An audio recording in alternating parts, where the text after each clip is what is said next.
Pengat pisang satu kak. Tak jadi. Sebab apa? Kita nak buat sendiri pengat pisang tu.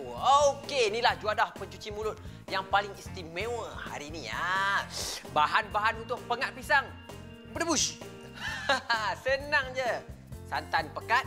Ni, gula Melaka. Gula Melaka dalam 4 ketul RM2. Yang lain kita simpan, kita pakai seketul je. Dan pisang emas. Kenapa kita pilih pisang emas? Sebab pisang emas boleh dibawa belayar. Masak sebiji atas peti. Hutang emas boleh aku bayar. Hutang bodi, tergadai bodi. Bukan macam tu. Okey, pisang emas kita pilih yang tak berapa nak masak sangat. Kalau yang masak tu nanti, dia lembik. Susah pula. Hancur nanti. Okey, mula-mula nak buat apa? Potonglah pisang ni. Buang kulit dia. Senang je. Okey, macam ni ya. Okey, buang kulit dia. Pulang pada orang kalau dia nak potong nipis-nipis boleh tak? Macam saya lebih suka seketul-seketul. Sebab apa? Dia tak hancur. Buang kulit dia. Okey. Kita tak nak pakai banyak pisang ni, lebih kurang dalam 5 ke 6 biji dah cukup sebenarnya. Orang bujang masak pengat. Ya betul. Yang ni saya tunjukkan. Lagi satu lagi, kalau kita buat lebih, kita boleh tukar dengan jiran-jiran kita. Maklumlah, tradisi Ramadan diamalkan. Bertukar-tukar kuih ataupun bertukar-tukar juadah. Yang tu yang kita nak. Okey, dah cukup. Lebih kurang dalam 3, 6, 7. Cukup. Nak tunggu apa lagi? Masak je lah. Jom. Tu dia. Senang je kan? Kupas kulit pisang, dah boleh masak. Mula-mula, panaskan periuk. Masukkan sedikit air. Untuk apa? Untuk kita cairkan ataupun kita cairkan gula Melaka yang kita beli tadi ni. Okey. Jangan meletiak lebih lagi. Ni. Macam mana kita nak masukkan dia, nak cairkan dia? Kita ketuk bagi dia pecah. Sebab apa kalau ketul macam ni, lambat nak cair. Susah pula masak nanti. Nampak tu. Dah tertanggir dah. Senang je. Tak susah mana pun. Dia keras sikit kadang-kadang. Nampak tu. Kita cairkan. Okey. Cairkan dia.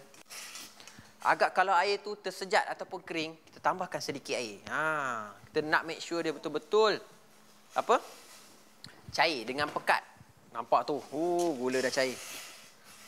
Kalau orang yang tak nak pakai gula Melaka, boleh pakai gula merah pun boleh. Tapi gula Melaka ni dia lebih pekat lah. Nampak tu. Cantiknya color dia. Kita hancur-hancurkan dia. Pastikan kita guna api yang kecil. Bukan apa, kita takut dia hangus. Kang hangus kejap lagi habis. Sekarang ni kita nak masukkan pisang. Pisang ni kita masukkan ataupun kita gaulkan sekali dengan gula ni sebab kita nak macam apa? Nak layukan pisang ni. Bukan dia sebab dia keras nanti. Kalau kita masuk santan dah, dia dah tak layu. Yang tu akan jadi problem kat pisang ni. Keras. Okey, kita layukan pisang ni. Lagi satu ni, pisang ni pun manis juga. Dia akan keluar jus-jus yang manis tu. Pisang. Kejap lagi kita nak masukkan santan. Kalau kita terlewat masukkan santan, gula ni akan kering. Okey, nampak tu. Gula pun dah naik. Color macam air sasi. Memang menarik. Tadi nampak luntur je color dia. Tak semangat. Sekarang dah naik semangat dah. Okey, pisang pun dah layu, dah masak, dah lembik juga.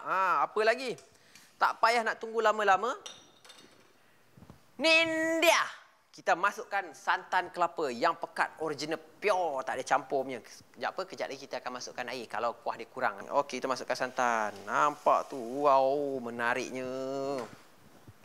Lepas tu kita boleh kacau lah. Wow, nampak tu. Pengat pisang. Okey, kalau macam ni senang je. Kita masukkan sedikit air. Sebab apa? Kuah dia terlampau sedikit. Kan kejap lagi dia masak, dia pekat. Kuah dia lagi sedikit. Okey. Okey, cukup. Tak payah banyak-banyak. Nampak periuk macam besar kita nak buat banyak. Tapi tak. Sebab apa? Kena dengan pisang kita, kena dengan kuah dia. Bajet pun orang bujang je kan. Okey. Yang paling penting orang bujang kat luar sana, saya nak ingatkan. Pengat pisang ni kita masak santan dia, jangan sampai pecah minyak. Tu kita nak buat kari. Bolehlah kita buat sampai pecah minyak. Ataupun kita masak sampai pecah minyak. Macam ni, kita sekali naik je. Orang cakap dia sekali mendidih je pun dah cukup. Sebab santan tu, dia sangat-sangat lemak. Nanti pecah minyak, rosak.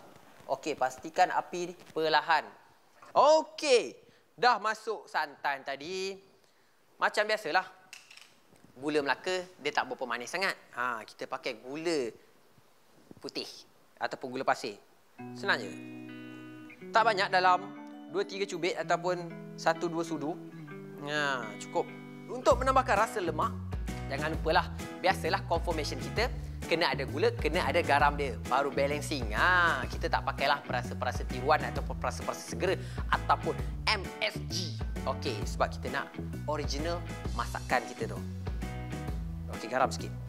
Okey. Bau dia sangat-sangat menarik. Nak cium tak boleh lah sebab bulan puasa. Nak rasa lagilah jauh panggang daripada api. Tapi kita kena masak dia dengan betul-betul masak dengan betul-betul pekat. Setengah orang dia boleh masukkanlah tepung jagung untuk diikatkan kuah dia, tapi tak payahlah. Kita original lah. Kuah dia cair-cairlah. Kuah dia pekat-pekatlah. Kalau boleh kita pakai santan yang original, kuah dia mesti pekat. Kalau macam ni pun dah cukup sebenarnya. Okey, apa lagi? Nampak dah buih dah naik keliling-keliling tu, confirm lah dah masak. Sebab dia dah mendidih. Sebab kita tak nak dia pecah minyak, kan kejap dia pecah minyak. Jadi kari pisang pula lah. Tutup api. Boleh hidangkan. Wow, cuadah ataupun dessert untuk berbuka puasa. Sangat-sangat menarik. Tu dia, orang bujang.